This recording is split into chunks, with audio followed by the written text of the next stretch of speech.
Mapagpalang umaga po sa umagang ito. Tayo po ay darako sa panalangin at ipapanalangin po natin si Reverend Gastao Correa, ang President ng Nazarene Seminary of Cape Verde na matatagpuan sa Cape Verde sa Africa. At gayon din ipapanalangin natin si Reverend Edwin Kabatingan at ang Peace Church of the Nazarene, isa sa mga granddaughter church po natin na nakalocate dito po sa Antipolo. Tayo pong lahat ay yumuko at tayo po ay manalangin.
We are Nazarenes and we are Christian. 우리는 예수님의 사람입니다.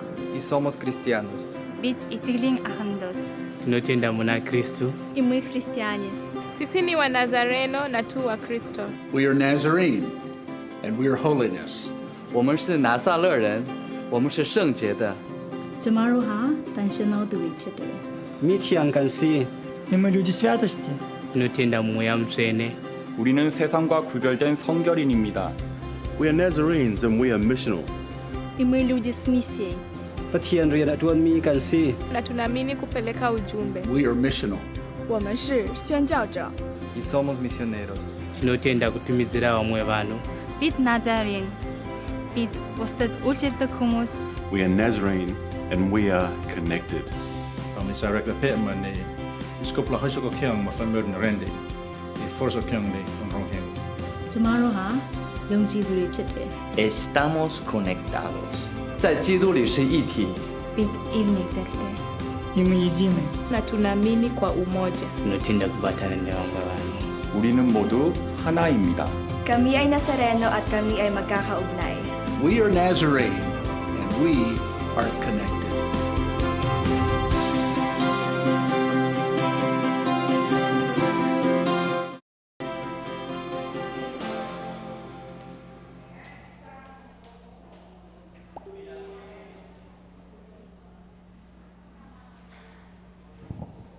Ayun.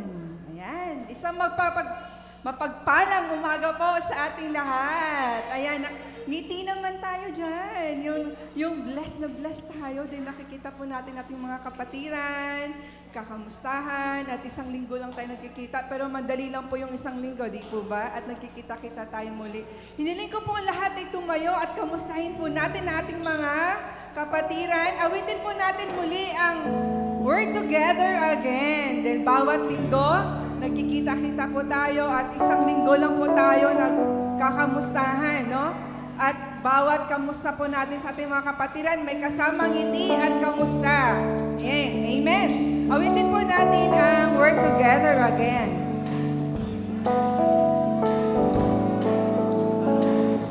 We're together Again. Just praising the Lord. We're together again in one accord. Something good is going to happen. Something good is on its way. We're together again.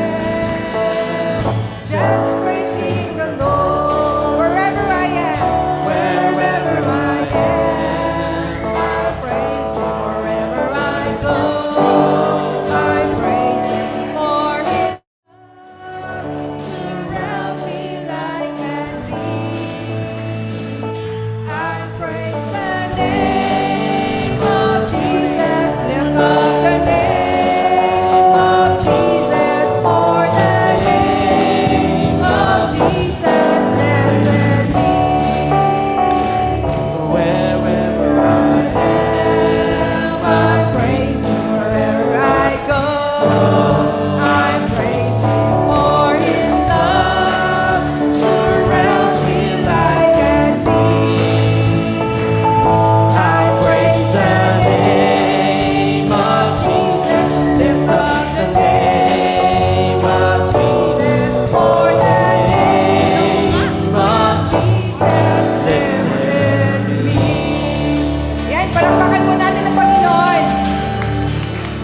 Purihin ang Panginoon sa bawat isa sa atin, na sa bawat araw, sa bawat oras, at bahagi ng ating pagsamba sa Panginoon ngayong umaga na ito. Nawa mararamdaman natin ang pagkilos ng banal na Espiritu sa umaga na ito. Amen po ba? Kaya po, let's forget about ourselves. We will concentrate how the Lord is speaking our hearts this morning. Kaya sa umaga na ito, wala po tayong ibang iisipin kung hindi ang presensya ng Panginoon na mararamdaman natin ngayong umaga na ito. Kaya, let's prepare our hearts and our minds to worship the Lord this morning.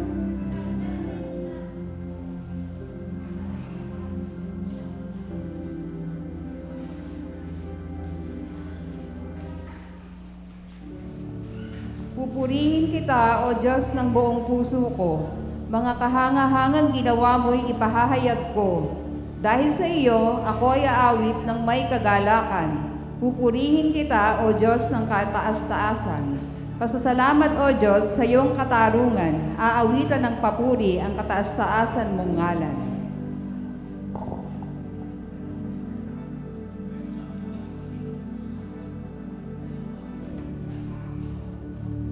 Tayo pong lahat ay manalangin.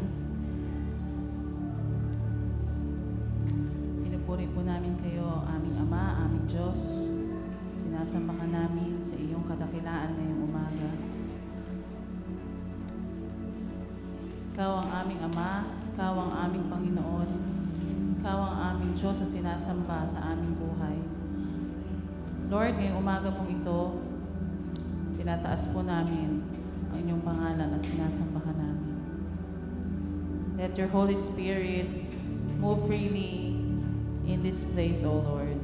Lord, inadalangin po namin ang aming mga kasama na wala pa dito at papunta pa lamang. May your protection be upon them and may you prepare them as they come to this worship center. And lahat, Panginoon, ang mga nandito sa aming sanctuary, Lord. Ihanda mo ang aming puso, ang aming isipan, ang aming mga tainga as we listen to your Holy Spirit and as we listen to your word. May you use every part of the service this morning, the songs that we are going to sing, the verses that we're going to read, the message that we're going to hear, Lord, that those messages and every part of the service will be a loud message na maririnig namin at maging malinaw ang mga ito, Panginoon, upang ito ay tumimo sa aming mga puso at sa aming mga isipan at baguhin mo kami sa lahat ng mga maririnig namin, that we will never be the same. So Lord, this morning, we offer our lives to you. Tulungan mo kami na iset aside whatever worries, whatever things na pinagdadaanan namin, but let us concentrate and focus on you this morning, and that truly we will be able to have a heart of worship sa inyong harapan. Maraming salamat po sa pangalan ni Jesus na aming dalangin. Amen.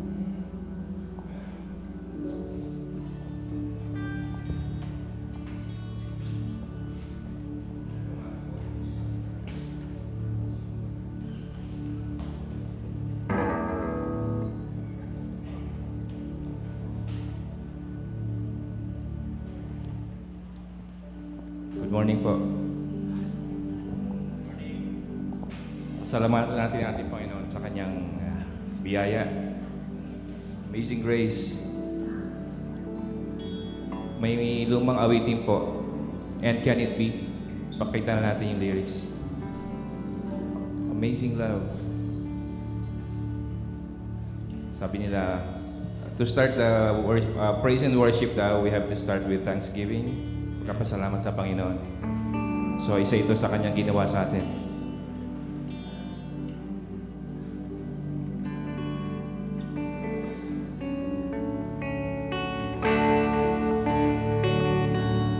Sing. Amazing love, how can it be that thou, my God, should die for me? Amazing love, amazing love, how can it be that thou, my God, should die for me? This is Amazing Grace. Amen. Let's go. Antipolo, gising na! Come on! Ibigay natin!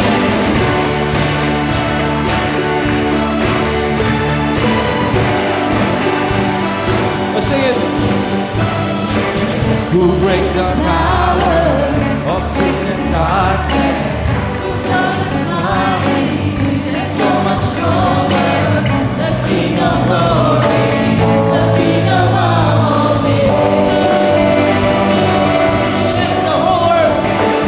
who shakes the whole world with holy thunder and leaves us breathless in awe and wonder.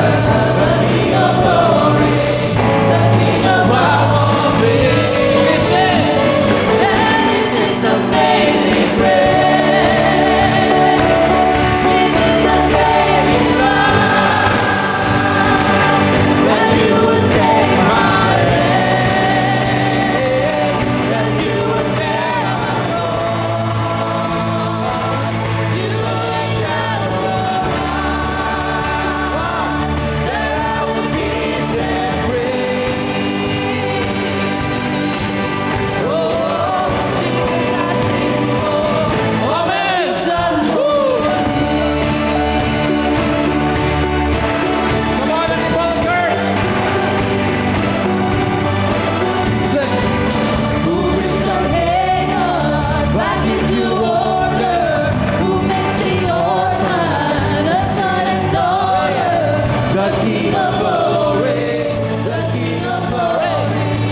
lumang awitin, palaging bago.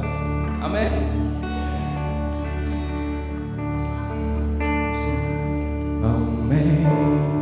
Amazing grace, sing it. That saved a wretch like me. We once was lost, but now let's go. But now I see it was grace that opened my heart to thee. It raised my peace within. My precious days, that grace of thee, the hour I first believed. My chains are gone, my chains are gone, I've been set free. Let's sing it. My God, my Savior has ransomed me, and I His mercy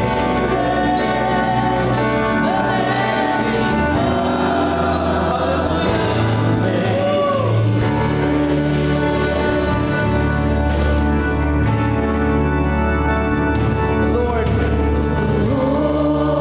has promised good to me. His word, my hope, secure. He will my shield and portion be. As long, come on, let me my chains are gone, I've been set free. Hallelujah. My Savior has ransomed me, and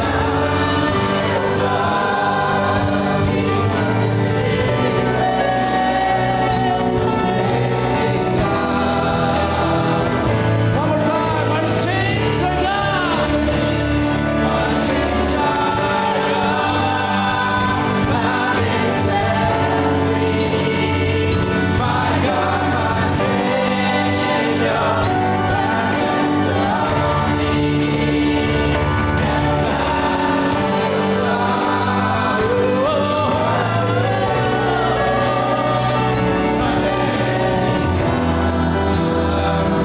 amazing grace. Your name is the highest. Your name is the greatest. Your name is holy. All thrones and dominions, all powers and positions. Your name stands above them all. Your name is the highest. Your name is the greatest.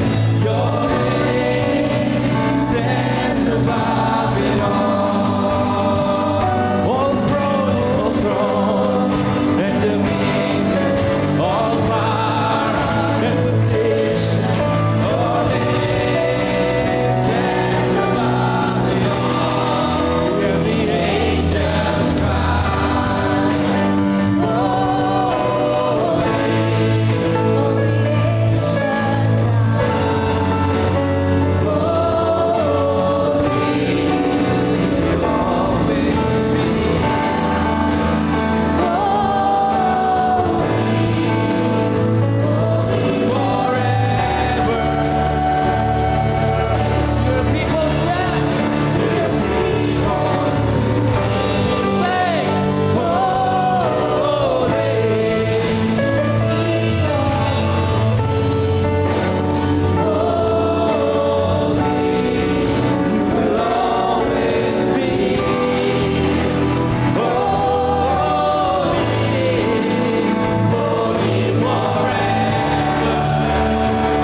Panginoon, Ikaw ang kabanal-banal ng Diyos. Sige po, sigaw natin. Purihin natin ang Panginoon sa umaga na ito.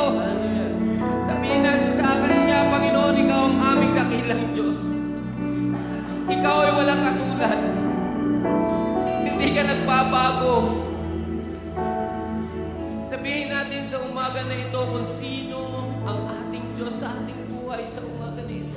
Ipahayag natin sa ating mga labi kung sino siya. Pahayag natin sa Kanya sa umagang ito. The Lord inhabits the praises of His people. Kaya purihin natin siya. Pahayag natin kung sino siya sa ating buhay. Panginoon, Ikaw ang aming Diyos. Ikaw ay dakila. Ikaw ang makapangyarihan. Wala kang katulad. Nag-iisa ka na makapangyarihan at may hawak ng aming buhay. Ikaw ang siyang nagligtas sa amin sa pamagitan ng iyong anak na si Jesus. Kami ay patuloy na nabubuhay dahil sa iyong kapangyarihan at sa iyong kagandahang loob. Kami ay patuloy na may pag-asa sapagkat meron kang pangako na isang araw babalik si Jesus upang kami, Panginoon, ay kunin at makasama ka namin magpakailang paman. Panginoon, sa kabila ng mga nararanasan namin, kami ay may katagumpayan sapagkat ipinagkaloob mo sa amin ang banal na Espiritu na siyang gagabay sa amin at magbibigay sa amin ng kalakasan to overcome all the works of the enemies in our lives. Panginoon, walang kapangyarihan sa amin ang kaaway. Wala na rin kapangyarihan sa amin ang kasalanan sapagkat ang dugo ni Kristo ang siya naglinis sa amin buwat sa kasalanan. At maging ang minanang kasalanan namin ay tinupok na ng apoy ng banal na Espiritu. O Panginoon, maraming salamat dahil sa kabila ng mga nararanasan namin, kami ay may katagumpayan. Sinabi rin sa iyong salita, ang pag-iyak ay magtatagal ng magdamag, ngunit ang galak ay darating sa umaga. Panginoon, maraming salamat dahil ang mga pagsubok, ang mga hamon, ang mga problema na pinagdadaanan namin ay pansamantala lamang. Ito ay magwawakas sapagkat Ikaw ang kasama namin. Ang mga pangako mo ang siyang aming pinangahawakan. Walang mabigat na suliranin, walang mabigat na pagsubok na hindi namin mapagtatagumpayan dahil iyan ay ipinangako mo sa amin na mapagtatagumpayan namin ang mga pagsubok, mga problema at kabigatan. Wala kang pinahihintulutan na pagsubok, problema at hamon sa buhay na hindi namin makakayanan. Because Ikaw ang aming kalakasan.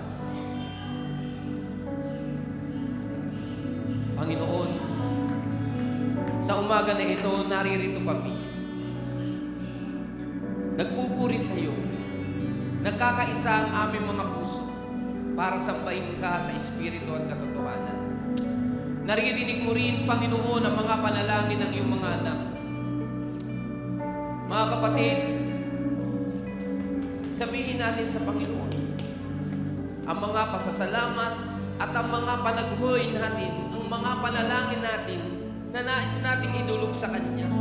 Ito ay panahon ng pakikipagtipan sa ating Panginoon bilang isang kawan ng Diyos. Tayo ay lumapit sa Kanya. Huwag kang mahiya, kapatid. Ito ay panahon ng pakikipag-usap sa Kanya. Magkaroon tayo ng panahon sa ating Panginoon. Nagagalak siya na mapakinggan ang iyong mga panalangin. Nagagalak siya na mapakinggan ang iyong mga pasasalamat. Panginoon, pinasasalamatan ka na sa lahat ng mga ginagawa mo sa aming buhay.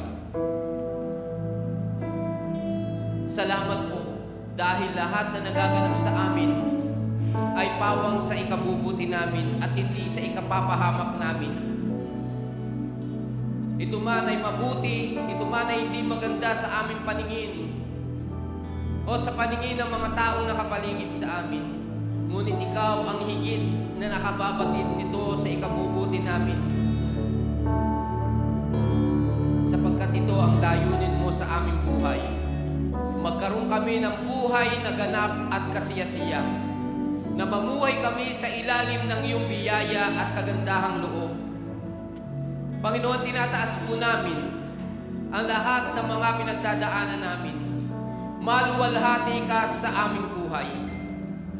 Maitaas ka sa aming buhay.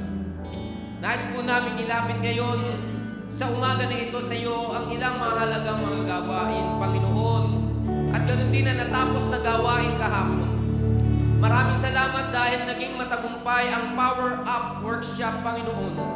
Salamat sa 100 plus, Panginoon, ng mga kapatiran at ilang mga eklesiya, Panginoon, na nagsama-sama kahapon upang patuloy na mahubog para pangunahan ang iyong mga anak sa pagsamba at pagpupuri, Panginoon. Salamat, Panginoon, sa mga itinuro mo sa amin. Dalangin namin ang lahat ng mga natutunan namin, Panginoon, ay hindi lamang manatili sa amin, kundi ito rin ay maranasan ng lahat ng mga kapatiran, Panginoon. Panginoon, dinadalangin din po namin ng may pagpapasalamat. Ang buong isang linggo ng pag-iingat mo sa amin, hindi ka nagpabaya. Iningatan mo kami sa lahat ng pagkakataon. May mga pagkakataon na natatakot kami, ngunit pinawi mo ang aming mga takot. May mga pagkakataon nag-aalinlangan kami, subalit pinawi mo ang aming pag-aalinlangan at pinalitan ito ng pagtitiwala sa iyo. Lord, patuloy mo kami bigyan ng lakas ng loob na harapin ang mga susunod na mga araw. Kaya naman ipinagkakatiwala namin sa iyo ang isang linggong darating. Patnubayan mo kami, pangunahan mo kami sa lahat ng mga desisyon na kailangan namin gawin.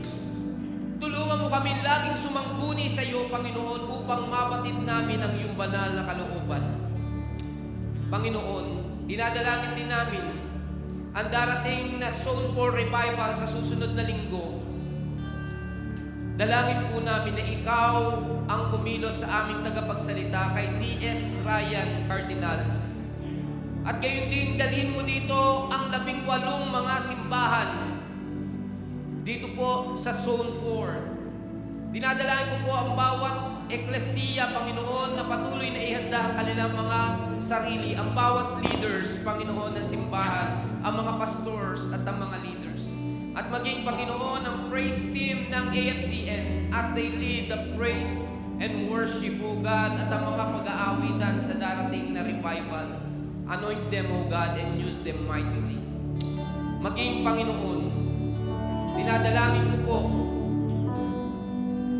ang lahat, Panginoon, ng dumadaan ngayon sa iba't ibang kabigatan. Patatagin mo sila. Si Bernie, na anak ni Kaleni, Panginoon, patuloy namin tinataas sa iyo.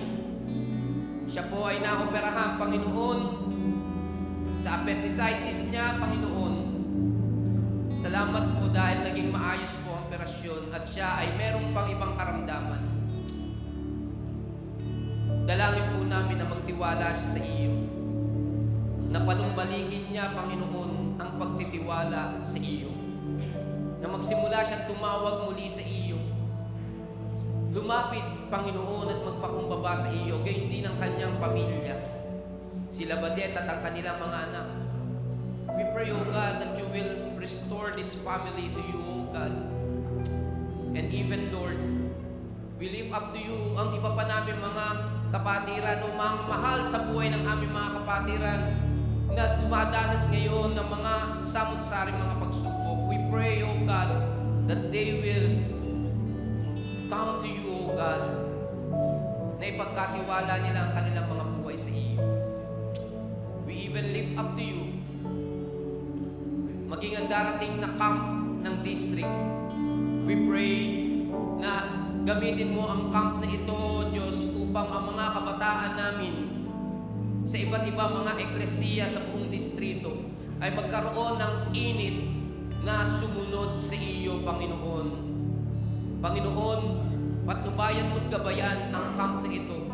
That this will be a transformative way, O God, ng pagpapatuloy na pagkilos mo sa aming mga kabataan. Salamat po, Panginoon.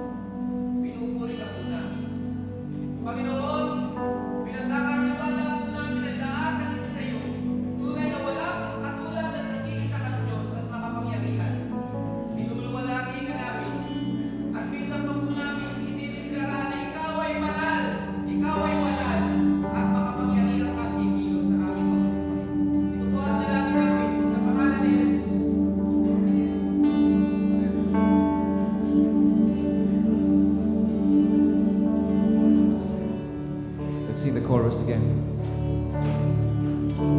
And the angels cry, holy,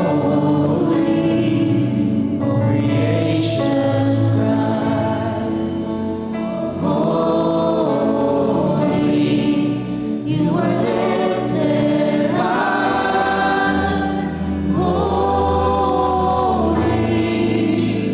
holy forever. All the people of Antipolo, let your people sing. Holy to the King of Kings. Holy, you will always be. Holy, holy forever.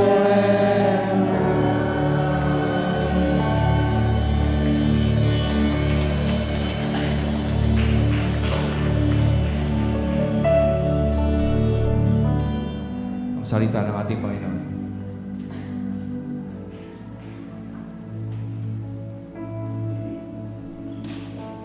Buksan po natin ang ating mga Biblia sa Aklat ni Mateo. Mateo chapter 18 verse 21 to 22. Mateo chapter 18 verse 21 to 22. Ang talinghaga tungkol sa lingkod na hindi marunong magpatawad. Verse 21, lumapit si Pedro at nagtanong kay Jesus, Panginoon, ilang beses ko po bang patatawarin ang aking kapatid na nagkakasala sa akin? 7 beses po ba? Verse 22, sinagot siya ni Jesus, hindi 7 beses, kundi 70 ulit na 7. Marami pong salamat sa pagkabasa ng salita ng Diyos. Makakaupo na po tayo.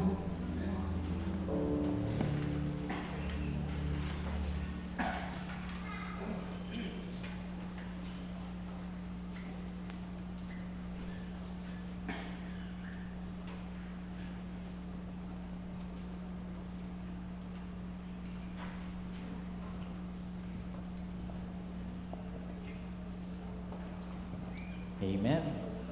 Pwede ba minsan natin palakpakan ulit ang ating Panginoon sa umagang ito? Praise the Lord. Sa mapagpalang umaga muli sa bawat isa, batiin niyo ulit yung katabi niyo. I'm happy you are here. Di ba? Masaya ba kayo? Tingnan yung katabi mo. Masaya ba kayo? Wow. It's about 6 months already have passed by. Parang 6 months na akong hindi nakapagsalita rito. And I'm a little bit nervous. I don't know, sabi ko kay Kuya Romel, hindi ko nga alam kung marunong pa ako mag-sermon eh. Or mag-preach. Because wala, yung background ay yung pinupuntahan po natin sa Quiborosa. I'm following a series of studies from a book, of course, some of you already know, The Purpose-Driven Life. So, yun yung every Sunday kong ginagawa sa kanila, maintindihan nila ang layunin ng kanilang buhay. And so, every time, yun yung aking binabasa at pinag-aaralan at sinisimplify. Hello. Yan. At sinisimplify ko yung purpose-driven life for them to better understand the purpose of their lives. Before we go in, actually ngayon, nasa, indoctrination na po tayo sa kanila. Nag-start po ako last week. That is the reason why every Saturday po ako nandoon at every Sunday nandito na po ako. And ito po yung aking unang Sunday muli. And sabi ko, while I was preparing the sermon, it could be a little bit, mabilis lang tayo, okay lang ba? Siguro, mga 15 minutes, 30 minutes, okay lang ba? Amen. So, salamat sa Panginoon sa umagang ito, and salamat, praise team, for leading us to meaningful worship today. Are you blessed? Are you blessed? Amen. Naniniwala ba kayo na sinagot ng Panginoon ang panalangin nyo kanina? Amen. And nawa ang Panginoon ang patuloy na magbigay sa atin ng kalinawan sa mensahe ating matatanggap sa umagang ito. We will talk about forgiveness as yung naging yun yung tema for the whole month of July, forgiveness o pagpapatawad. And I've entitled my sermon UFC or Unlimited Forgiveness in Christ. And sabi ko sa Tagalog, last night, I was recalling yung sermon ni Pastor Nick, Paglakad sa Liwanag. And now this time, maybe paglakad sa kapatawaran kay Kristo. Before I go, bago tayo magpatuloy sa aking sermon, meron po ba ditong mga hindi pa pinapatawad sa kanilang buhay? Meron pa po ba dito na hindi pa pinapatawad na tao? Meron po ba? Kasi kung meron, let's go here and pray over muna bago tayo magpatuloy sa ating sermon. O siguro maybe later. Would you like to do that? Kung doon naman sa mga taong nagpapatawad palagi, palakpakan natin ang ating Panginoon.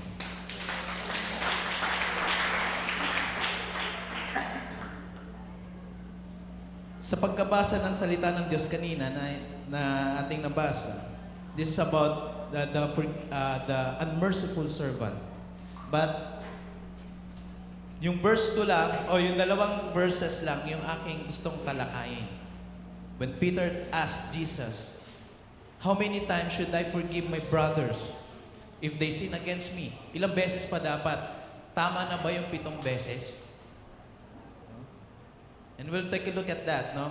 Unang bahagi, 2 points lang po ang aking ibabahagi sa ating sa umagang ito, why we need to walk in the forgiveness in Christ, no? O yung maintindihan natin sa pagpapatawad sa atin ay walang hanggan, no? Una, Jesus Himself has forgiven you. Jesus Himself has forgiven you. Can I get an amen with that? Di ba pinatawad ka ng Panginoon, no? And Peter, nung sa binasa, prior to that chapter or to that verses, they were asking, Jesus is telling about the parable or yung mga katuruan patungkol sa about humility, pagpapakumbaba, at sa pagiging honest, no? And now, nakita ni Peter, sabi niya, humility and honesty, if it's not kung hindi ito magre-result sa forgiveness, it's nothing, no? And sabi niya, and he asked Jesus if his brother would sin against him, how many times should he forgive? Is it 7 times? Actually, sa mga rabbi o yung katuruan noon, sabi nila, 3 beses lang magpatawad, that's enough. And Peter, alam naman natin si Pedro, mas gusto niya yung mas lamang siya. Sabi niya, siguro pagka 7 ulit, okay na. No? Kaya sinabi niya, 7 times. Siguro inisip ni Peter, 1 day, 1 per day. No? 1 beses lang ako magpapatawad sa isang araw. So 7 days a week. So, is it 7 times? He was asking for limits. No? Hanggang saan? Hanggang saan na ang limitasyon? But actually, in Ephesians chapter 3, verse 17 to 19, where there is love, there can be no limits. Kapag may pag-ibig, walang limitasyon. Peter thought he was showing great faith, no? Kasi nilampasan niya yung 3 beses na pagpapatawad na katuruan na sinasabi ng mga teachers of the law.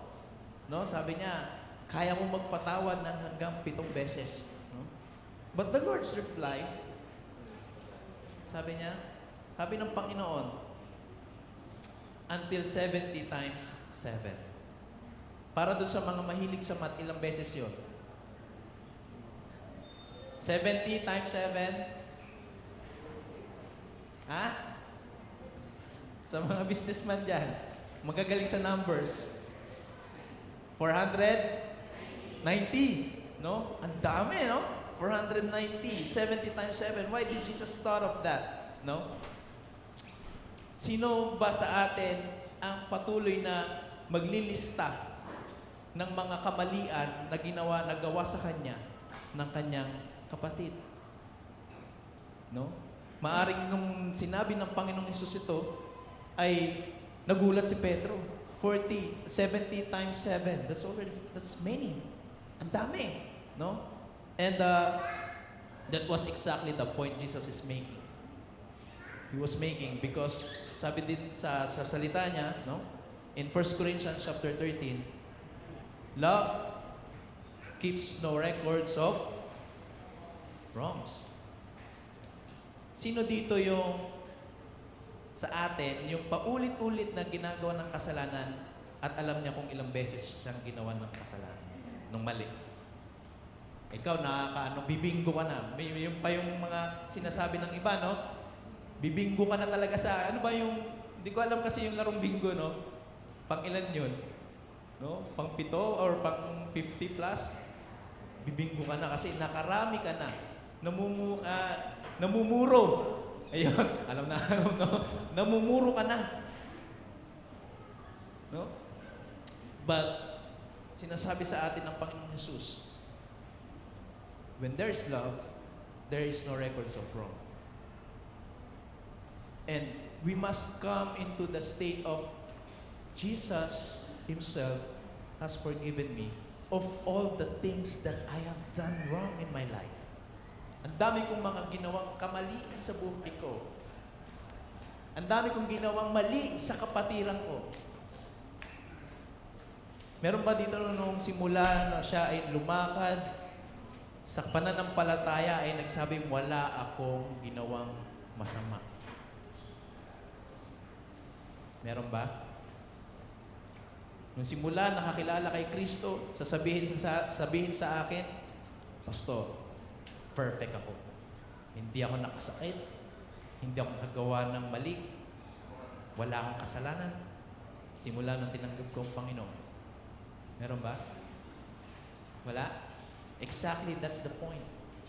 We must come into the realization and to yung katotohanan na pinatawad tayo ng Panginoon from our past mistakes at maging sa mga kasalanan na magagawa natin. Jesus Himself has forgiven us. At yan ang katotohanan, no? And He was telling Peter, how many times you should forgive your brothers or your sisters who have done you wrong? As many as you can. Unlimited, sabi ko nga, di ba? Unlimited forgiveness in Christ. No, not unlimited forgiveness coming from you, but yung walang hanggang pagpapatawad dahil kay Kristo. Kung tayo sa ating sarili lamang, ang hirap magpatawad, tama? Tama? Ang hirap magpatawad lalo kung yung to the extent, kung grabe yung ginawa sa iyo, ang hirap patawarin yung tao na yun. Even me, myself, no? May mga tao akong mga hindi napatawad before. No? Siguro mga ilang taon yun. But there is someone na nagsabi sa akin, nagkaroon sa akin ng, even my mentor, no? Yung mentor ko pa nagsabi sa akin, ganito, ganyan. I was blocked, no? No, sabi ko, hindi. Dahil sobra yung ginawa niya sa akin, hindi ko siya kayang harapin, hindi ko na siya kakausapin.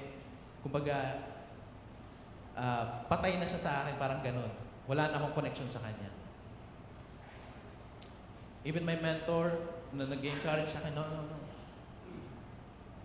Pero all those times, the Lord is teaching me. And then there is one person na hindi ko naman masyadong ka-close. At yun, nagkaroon kami ng sharing time. Tapos may sinabi siya sa akin. At doon nabuksan yung aking isipan. When we think about how many times we ask God to forgive us, Kapag inisip natin sa bawat araw, araw-araw tayo nananalangin, tama ba? Araw-araw din tayo humihingi ng kapatawaran sa Panginoon because of the things na nagawa natin. Dapat pala, maisip natin, araw-araw akong humihingi ng kapatawaran. Baka yung gumawa sa iyo ng kasalanan, nagkaroon na siya ng realization na mali ang kanyang ginawa at humihingi siya ng tawad sa iyo araw-araw, pero ikaw, no. No. Hindi kita mapapatawad. Pero kung tayo po ay napatawad ng Panginoong Jesus at araw-araw tayong pinapatawad ng ating Panginoon, who are we not to forgive? No? Makikita natin. And kung hindi pa sapat na isipin natin na ang Panginoong Jesus ang siyang nagpatawad sa atin, take note of this. When someone, kung may ibang tao o kung sa mga susunod na araw ay may gumawa sa inyo ng mali, isipin natin ito. And this has come into my mind, and ito yung lagi kong pinapractice at lagi kong nasa isipan kapag may mga tao nakakasakit sa akin, nakakagawa ng mali sa akin. Ito yung iniisip ko. Jesus on the cross, the very first word He utters. Ang sabi niya, alam niyo po ba yun? Sabi niya, Father, forgive them, for they do not know what they are doing. Father, forgive them, for they do not know what they are doing. At ito yung naging practice ko kapag may taong nakakagawa ng mali. Ama, patawarin niyo sila sapagkat marahil hindi nila alam ang kanilang ginagawa. Kahit sila ay Kristiyano na, kahit sila ay kapatiran, kahit sila ay kaibigan, pamilya, bago tayo ma-hurt, bago tayo masaktan ng tuluyan, sabihin natin, Ama, patawarin mo. Kasi baka hindi nila alam ang kanilang ginagawa. Before we retaliate, bago tayo sumugod, bago tayo magbitaw ng mga salitang masasama against those people who have hurt us, think of what Jesus said on the cross.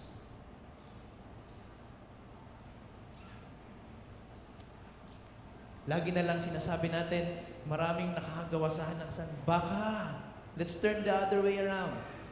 How about if ikaw ang nakagawa ng mali? How about if ikaw yung nag-cause ng quarrel o nung mga away? How about kung ikaw ang nakasakit ng kapwa mo? Maaring ang maging panalangin din dapat ng mga tao na nakagawa sa iyo, Ama, patawarin mo si Pastor Billy sapagkat hindi niya alam ang kanyang ginagawa.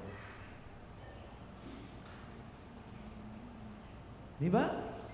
We are so easy to retaliate when people are hurting us, when people backstab us, when people say something behind our back. At nalaman natin yun. Ang bilis natin mag-react. No? Jesus, ang Panginoong Jesus nga, hindi nag-react nung siya'y nasa krus eh. Well, He could easily be freed from the cross. Pero ang sabi niya, Ama,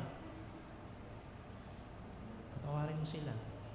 And it includes us. No? Amen? It even includes us today, tomorrow, the next week, the following months, even next year. Jesus Himself is interceding for us. Sinasabi niya, Ama, patawarin mo sila. Kasi hindi nila alam ang kanilang ginagawa. And when we put that into practice, we will always come to the throne. We will always come in prayer and asking God to forgive us. Kasi alam natin, ang Diyos nagpapatawad. Kahit ano pa yung malaki, maliit na kasalanan na gawa mo, patatawarin tayo ng Diyos.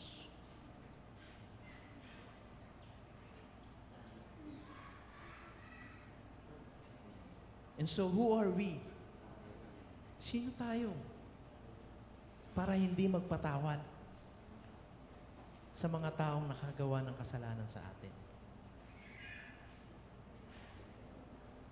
Instead of harboring those hurts, let us release that. Actually, sabi, naalala ko, the true forgiveness, o yung isa sa pagpapatawad daw, the meaning ng forgiveness is that releasing that person from the burden. Diba? Release, when you forgive someone, you release them from their burdens. Not your burden, pero their burdens. Yung bigat na dinadala nila.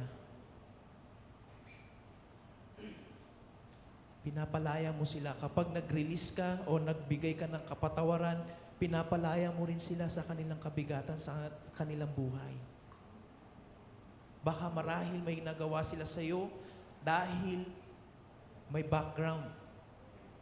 May pinagdaanan sila. Meron silang mismong sarili na pinagdadaanan sa kanilang buhay. Maybe they are not yet released from their traumas, from their past. At nagre-reflect lang yun at nagiging domino effect lang sa atin. Tayo lang ay victim. But when we release forgiveness to the person who have hurt us, they will also be released from that burden. Imagine this. When someone asks for forgiveness from you, before you reply, bago ka magsabi ng hindi, isipin mo kasama mo ang Panginoon. Diba? Tapos kasama mo ang Panginoon, sabi mo, hindi kita mapapatawad. Sabi ng Lord, bakit? Pinatawad nga kita eh.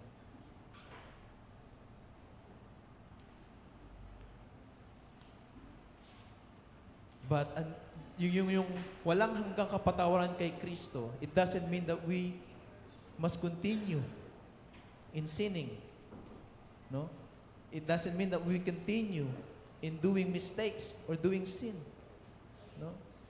Hindi yun yung lisensya. No? Unli naman eh. So, pwede naman siguro, di ba? It's different. But when we come into the realization that sa Panginoon, ang kapatawaran sa Panginoon ay walang hanggan, hindi nauubos. No limits. Gaya ng sinasabi ni Peter, how many times? Pero ang kapatawaran na nagmumula sa Panginoon, hindi lang 490 times.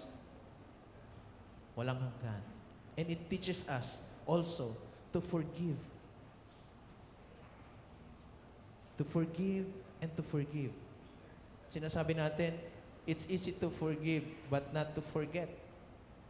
Tama? May makita natin, bakit nahirapan tayo na kalimutan yung mga bagay na ginawa sa atin. Kahit sabihin natin, pinatawad ko na siya eh. Pero kapag naalala mo, may sakit. No? Baka may ganun pa rin kayo ngayon. No? Kung bibigyan ko kayo ng mga minutes of yung mga taong nakagawa sa inyo ng kasalanan, isipin nyo yung kasalanan na ginawa. Baka mamaya sabihin nyo, sakit, masakit. May sakit pa rin, may kirot pa rin. And we will see later why. No? But for us to really forgive, we must come into the realization na Jesus Himself has forgiven you. Unahin mo muna yung isipin yung sarili mo bago mo isipin yung mga taong nakagawa sa'yo ng mali. Sana sabi ko nga eh, what if it's the other way around? Baka yung nakagawa sa'yo ng mali, nasa 30 plus times na. Tapos ikaw, yung gumawa ka ng mali sa ibang tao, nasa 300 times na pala.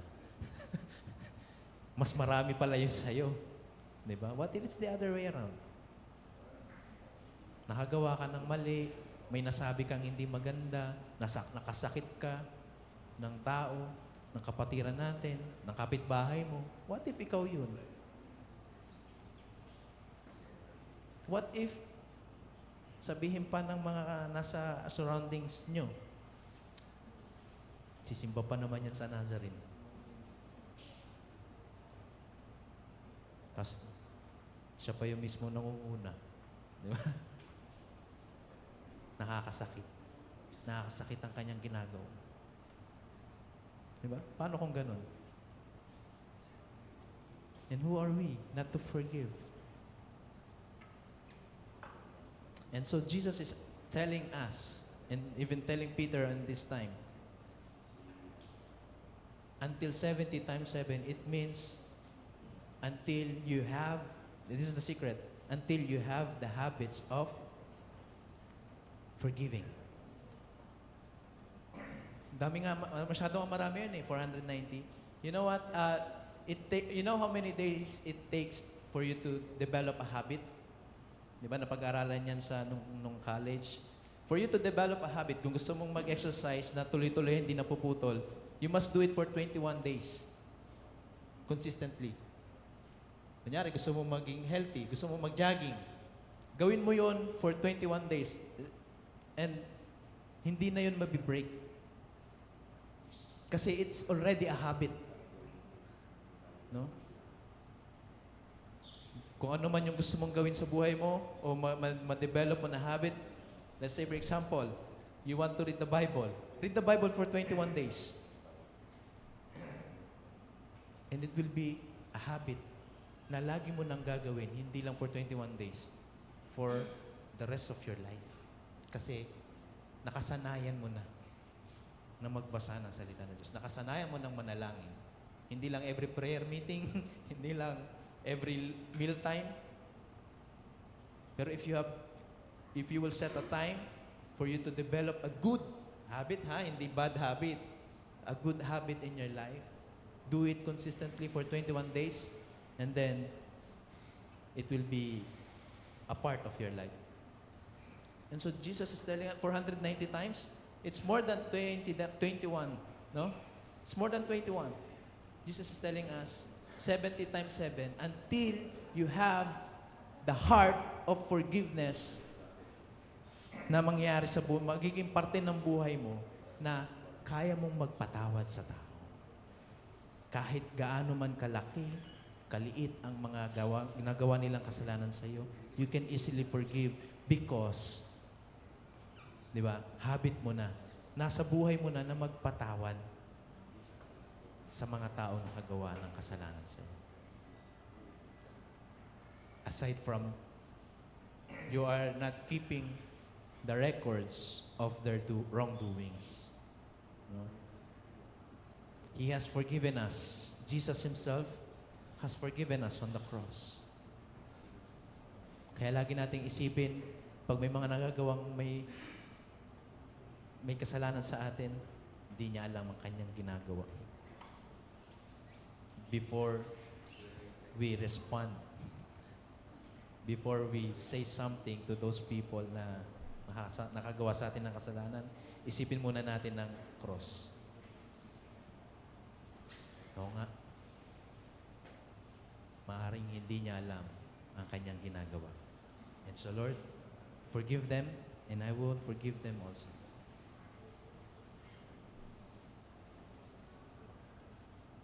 Paglakad, habang tayo ay namumuhay sa pananampalataya, tayo rin ay lumakad. Sabi last week, paglakad sa liwanag. Ngayon, paglakad sa kapatawaran kay Kristo, habang tayo ay nabubuhay, tayo rin ay dapat lumakad na nagbibigay ng kapatawaran sa mga taong nakagawa ng kasalanan sa atin. Amen?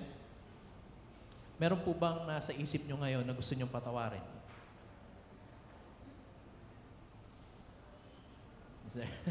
Di ba?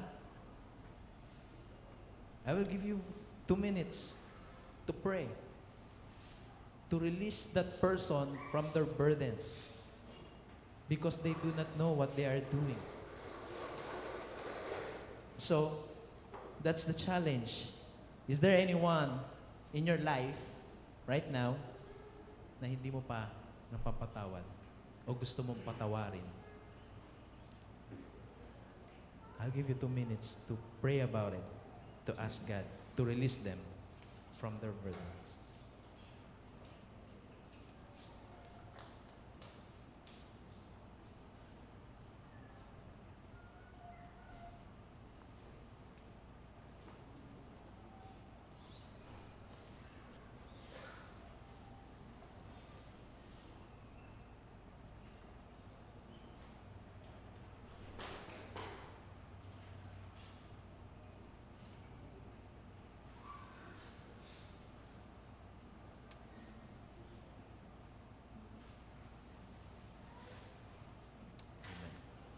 Why do we need to forgive as much as we can?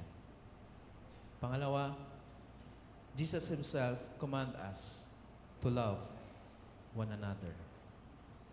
Tingnan mo yung katabi mo. Ayaw nyo? Tingnan mo yung katabi mo, sabihin mo, mahal kita sa Panginoon.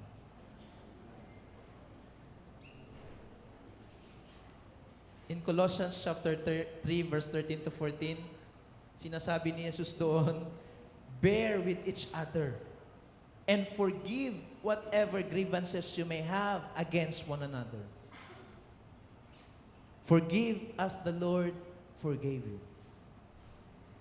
And over all these virtues, put on love, which binds them all together in perfect unity. Colossians chapter 3, verse 13 to 14. That's yung pala yung sikreto para tayo ay tuluyang makapagpatawad ng walang sakit na matitira, yung residue na matitira na effect na nagawa sa atin. Yung pala yun. Yung love. Put on love. Because Jesus Himself is telling us to love one another, bear with each other, whatever grievances, forgive whatever grievances, o kung ano man yung mga ginawa nila sa inyo. No? Ang Panginoong Jesus nagpatawad sa atin. Hindi dahil tayo perfect, hindi dahil tayo ay magaling, hindi dahil mahal niya tayo. Kaya pala, love keeps no records of wrongs. Kapag mahal natin, kapag meron tayong pagmamahal sa ating kapwa, sa ating kapatiran, kahit gaano pa katindi ang ginawa niya sa'yo, kaya mo magpatawad kasi may pagmamahal. Gaya na sinabi ko, nakwento ko kanina, for how many years, yung tao na yon, hindi ko kinausap yung tao na yon. Tinuring ko na wala siya sa buhay ko, hindi na siya parte ng buhay ko. And when I remember, and I dig down deeper, yung love, yung nawala. I love that person. Do you want to know who that is? Gusto nyo ba malaman? Sige, sasabihin ko na sa inyo. Ate ko. Di ba? Even me, I'm not exempted. When I was hurt, sabi ko, hindi ka na parte ng buhay ko.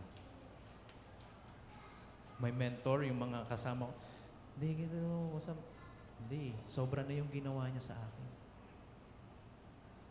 But when I come to realization, yung pag-ibig na nawala, yung pag-ibig na nabaon, hindi naman nawala, nabaon. And now it keeps coming back now. That's the reason why nakapagpatawad ako. And I'm happy. Diba? Masaya. Masaya ang buhay na tayo ay nagpapatawad sa mga tao. Kasi tayo, sino ba naman tayo? Para hindi magpatawad. Growing up, reminiscing yung kapatid ko, yung ate ko na to, ang daming sakripisyo na ginawa sa akin para sa aming pamilya. Sabi ko, noon, yung mga nire-recall ko yung mga bonding namin. Sabi ko, nga, no? That's the work of the enemy, to put blinds in your eyes. And so, yung pag-ibig ang dapat nangingibabaw para tayo ay makapagpatawad. Sabi ng Panginoon, over all these virtues, put on love. Lagyan mo ng pagmamahal. Kaya pala tayo ay nagpapatawad pero hindi tayo nakakalimot kasi walang pag-ibig. Take note of this. Maybe some of us are like this. Patatawarin na kita kasi ayoko nang isipin yung mga bagay na ginawa mo.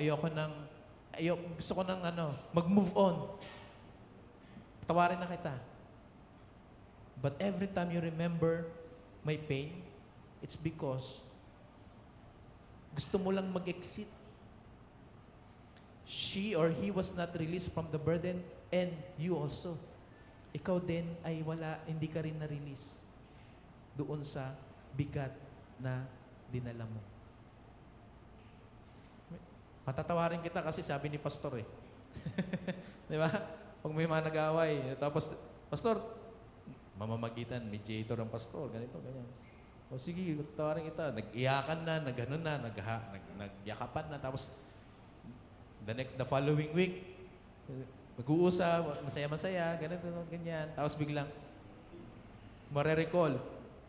O nga yung ginawa mo nga sa akin, matindi di ba? O kala ko ba nagpatawaran na? Maraming ganyang instances, tama?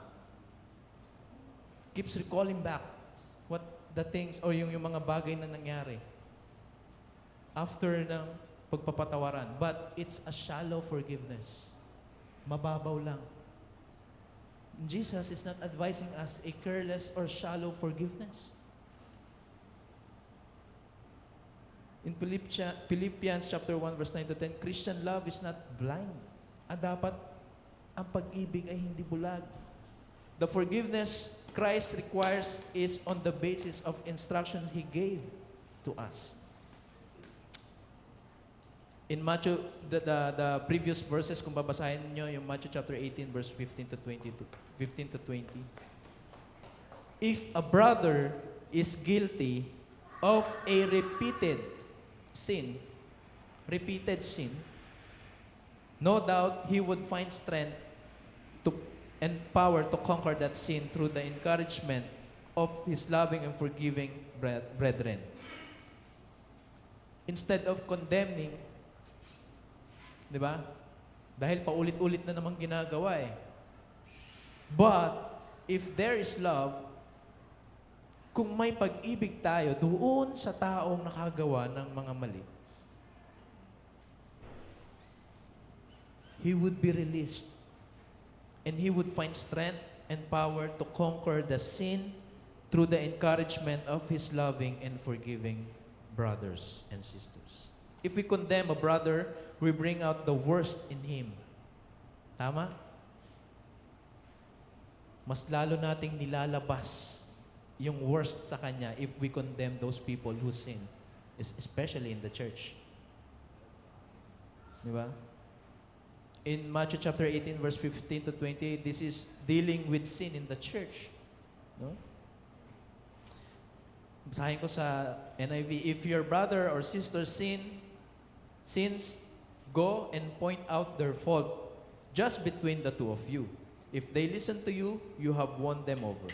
But if they will not listen, take one or two others along so that every matter may be established by the testimony of 2 or 3 witnesses. If they still refuse to listen, tell it to the church, and if they refuse to listen, even to the church, that's the time treat them as you would a pagan or a tax collector. Maraming paraan para tayo ay magbigay ng kapatawaran. If people sin in the church, if we condemn those people, we will just bring out the worst in them. Mas lalo lang silang lalayo. Mas lalo lang silang yung magiging masama. But if we are forgiving and loving, not just forgiving, but if we are forgiving and loving, that person who keeps on repeatedly doing sin will be released from that power or from that bondage of sin. Diba? And so,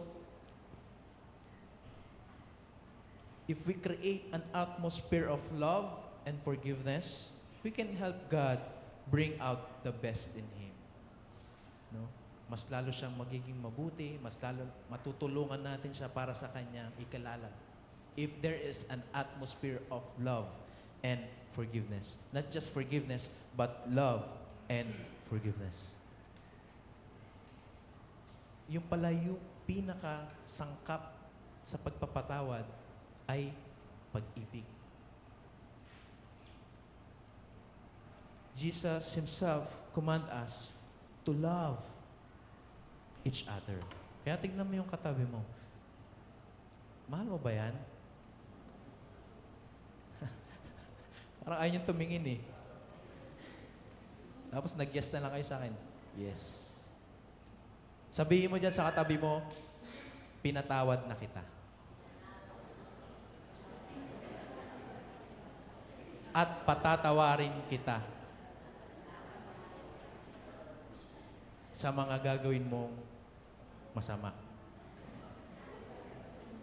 Sa iisipin mo sa akin. Di ba? Dapat hindi lang tayo nagpapatawad sa mga maling nagawa ng nakaraan.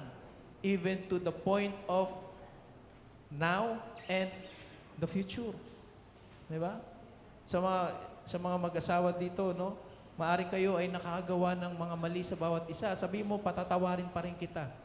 Di ba? Kasi nagbabind sa inyo yung love. Tama? Kunyari, makalimutan lang na anniversary nyo. So yun, nagkasala ka sa akin. Di ba? Kaya sabi ko, sabihin niya dyan sa katabi nyo, kung sino man yung katabi nyo, kamag-anak nyo man yan, o kapatid, kaibigan, patatawarin pa rin kita. Di ba? Kasi, tignan mo yung katabi mo, mahal mo ba yan? Mahal mo ba? Parang ayaw.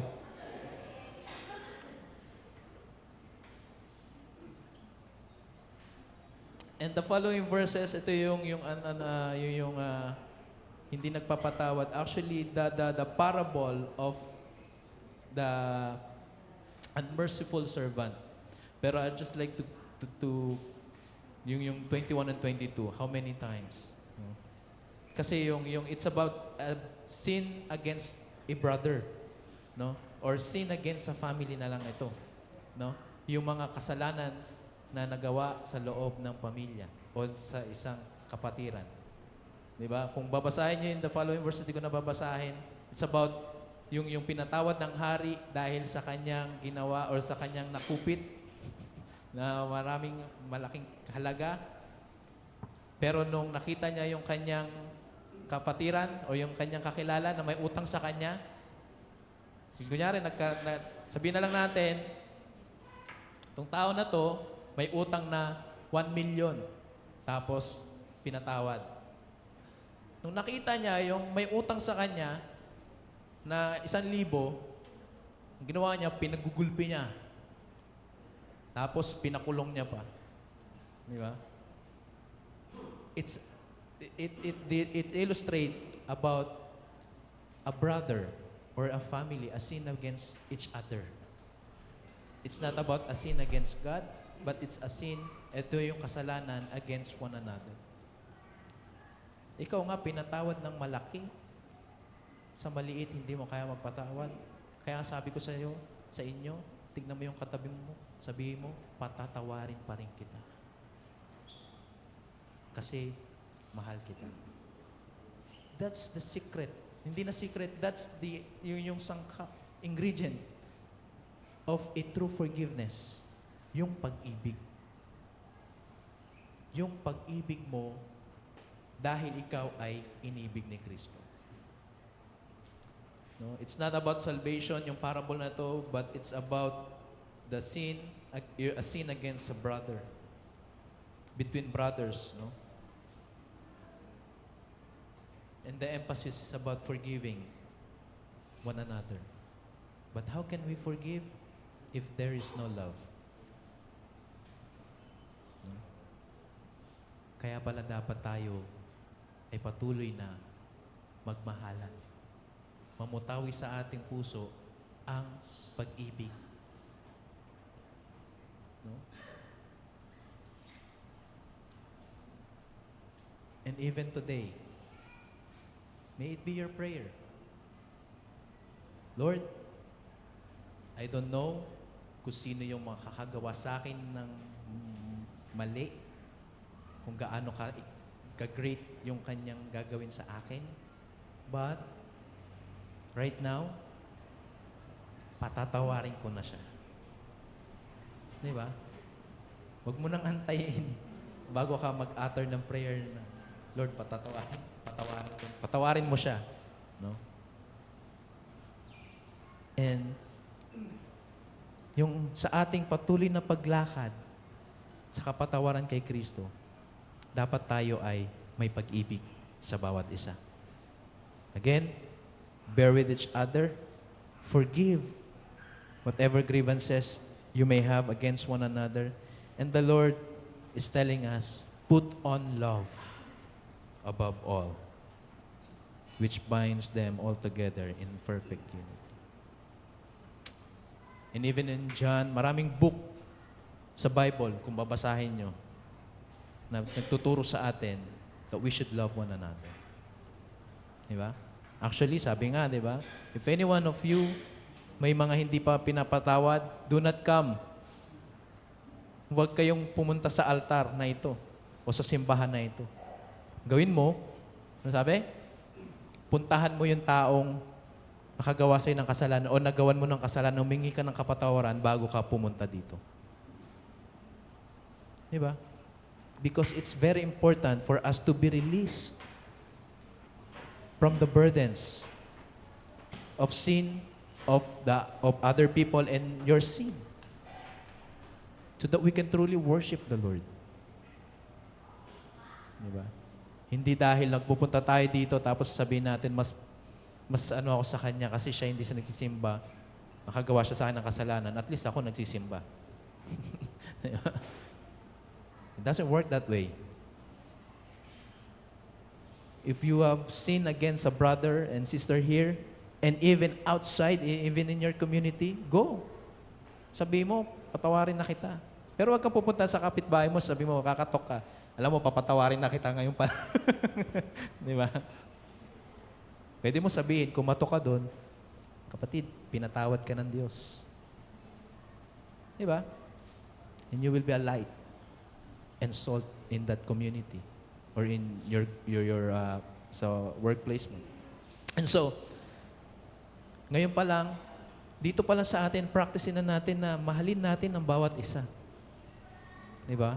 So that whenever we have yung mga bagay na misunderstanding, hindi pagkakaunawaan, or may mga bagay na nagagawa tayo, nasasabi tayo, pwede mo sabihin, alam mo, hindi ko nagustuhan yung sinabi mo kanina, na-hurt ako, pero papatawarin na kita. If we are just open about it, maybe that person will, talaga, sorry. I'm so sorry, I didn't know. Diba? Instead of harboring all those, diba, wrongdoings and keeping those records of wrongs, let us put on love.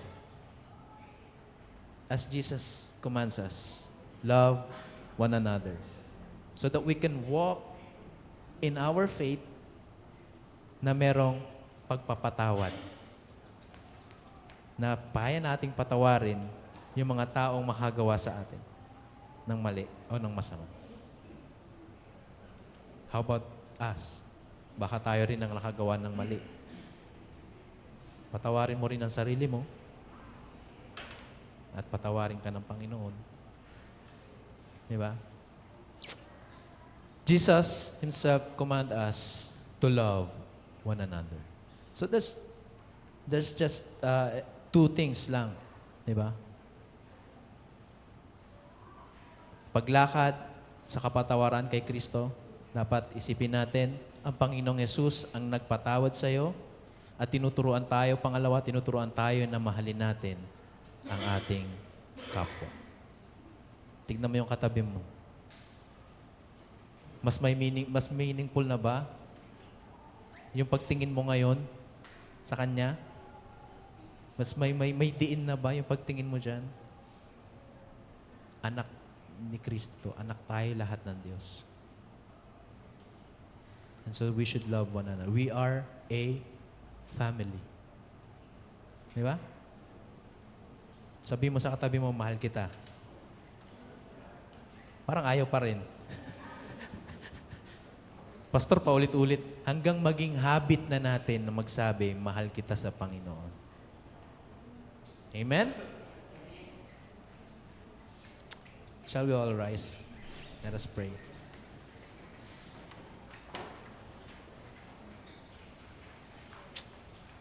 Ang tunay na pagpapatawad ay nakaugat sa pagmamahal. True forgiveness is rooted in love. At yan ang ating mensahe sa umagang ito. And if there is someone sa buhay mo ngayon na hindi mo pa napapatawad, I encourage you to release that person from that burden. And as we pray, the Lord knows your heart. Alam ng Diyos kung sino yung kinaiinisan mo ngayon. Kung sino yung mga nakagawa sa'yo ng kasalanan. Alam ng Diyos kung ano yung tindi ng sakit na meron ka ngayon. Release. Just release that. Release that not in other people, but release that in Christ.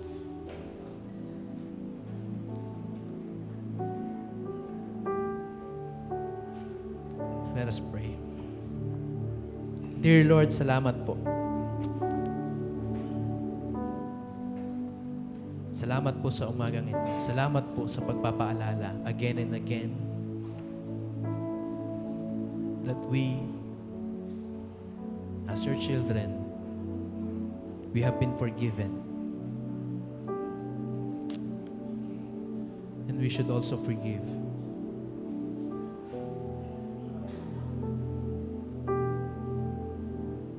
And Lord, you know us. Kilala mo po ang bawat isa sa amin. And if there's someone praying, Lord, I pray that they may be released from the burdens of the wrongdoings that they have experienced.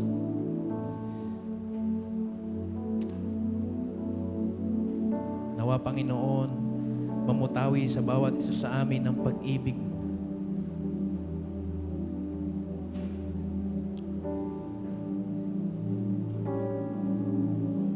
Lord,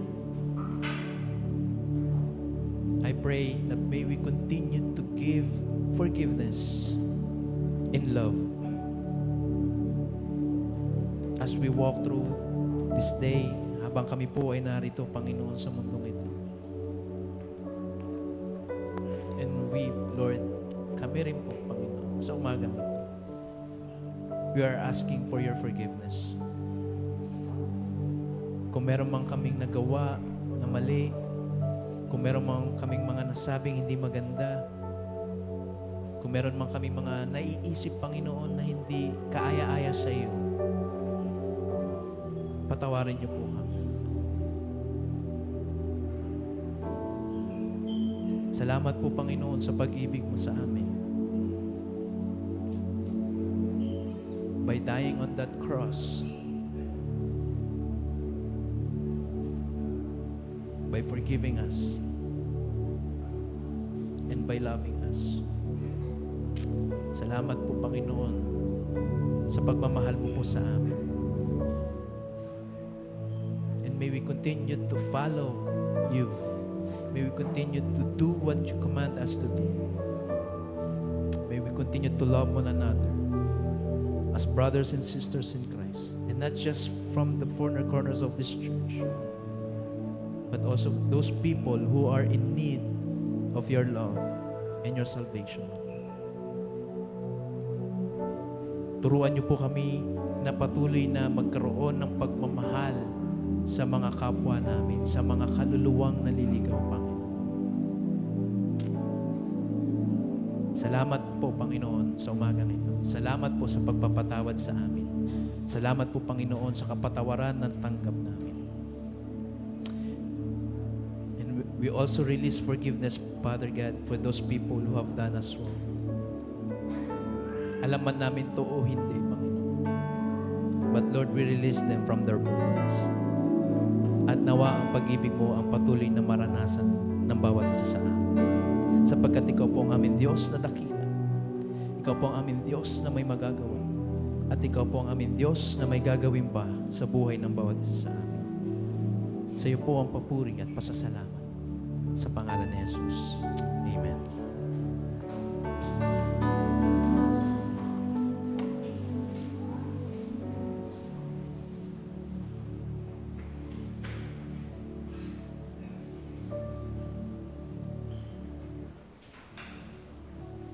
Amen. Magandang umaga po muli sa bawat isa. Sa atin pong pagpapatuloy, tayo po ay dadako sa pagkuha ng ating tithes and offering. Maaari na po tayong pumila sa atin pong gitna. Salamat din po sa magagandang bulaklak na inoffer sa atin ngayong umaga mula po sa magkapatid na Crisel at JM.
Ating pong ipag-pray ang ating pong offering. Aming dakilang Diyos, banal naming Ama, kayo po ang Diyos na nagkakaloob ng lahat ng aming pangangailangan. Salamat, Panginoon, sa inyong patuloy po na paggabay sa amin, maging sa amin pong mga pinagkakakitaan. Inaalay po namin ito sa inyo, maging kalugod-lugod po ito na offering po namin sa inyong harapan. Pinupuri kami, Panginoon, at nawa ito po ay patuloy na magamit sa inyong pong ministeryo. Sa pangalan ni Jesus. Amen. Amen. Good morning po muli sa bawat isa. Salamat sa Panginoon at nagkasama-sama tayong muli sa ating pananambahan ngayong umaga. So, nais po nating i-welcome ang ating mga bisita for this morning. So, wini-welcome po natin yung kasama ni Ka Helen Dakanay, si Jaja Sanchez. Welcome. Kaibigan po yata siya ni Ka Helen. Meron pa po akong nakitang bago doon na sa mukha. Kuya? Hindi ko po marinig. Si Phil. Ah? Win.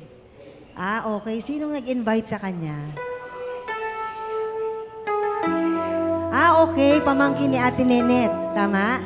Welcome sa ating pananambahan this morning. Sana makasama ka pa namin sa mga susunod na linggo. Okay.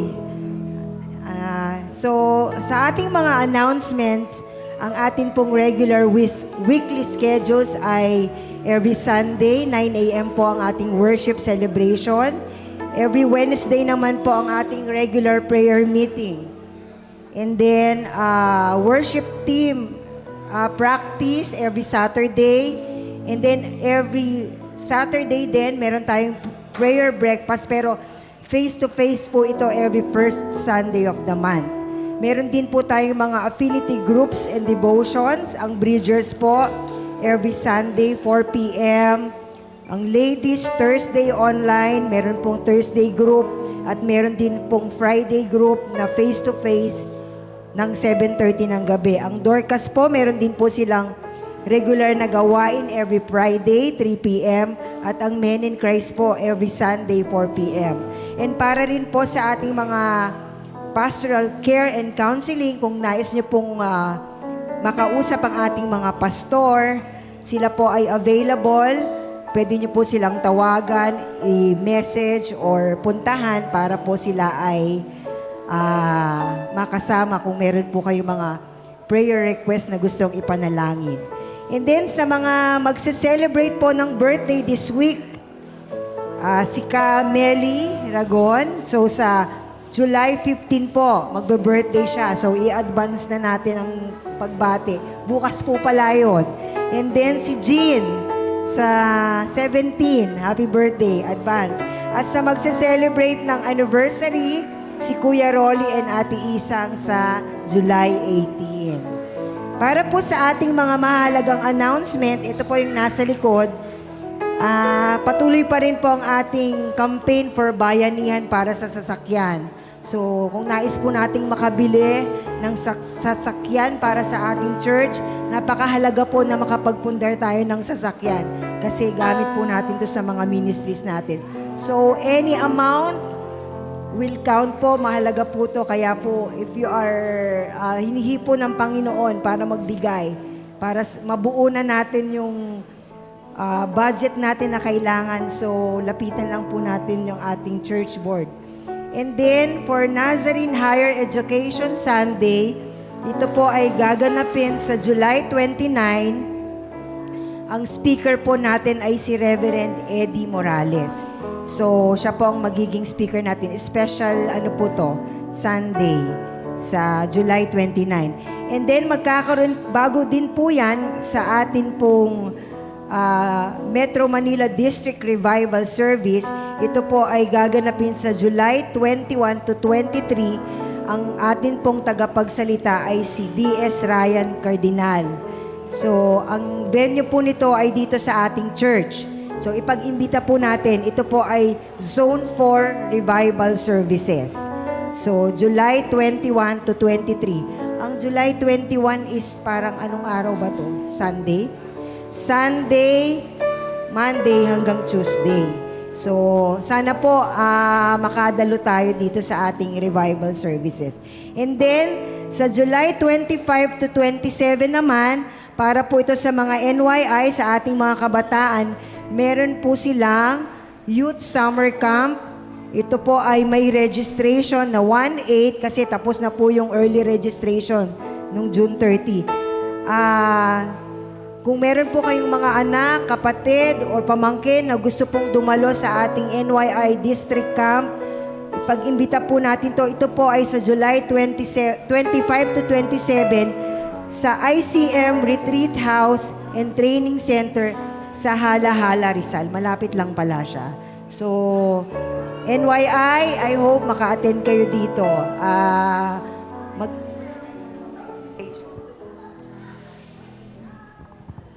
Wala. Yun. Kung wala na pong ibang mga paalala, so tinatawagan ko na po si Pastor Billy para po sa benediction.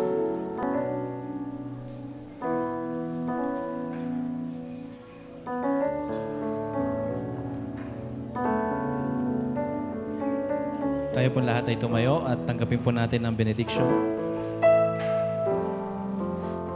Sa Kanya na makapag-iingat sa inyo upang hindi kayo magkasala at makakapagharap sa inyo ng walang kapintasan at may malaking kagalakan sa Kanyang kaluwalhatian.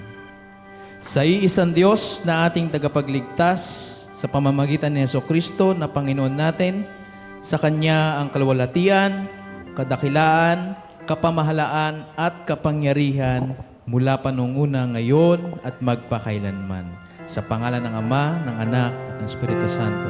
Amen, amen, at amen.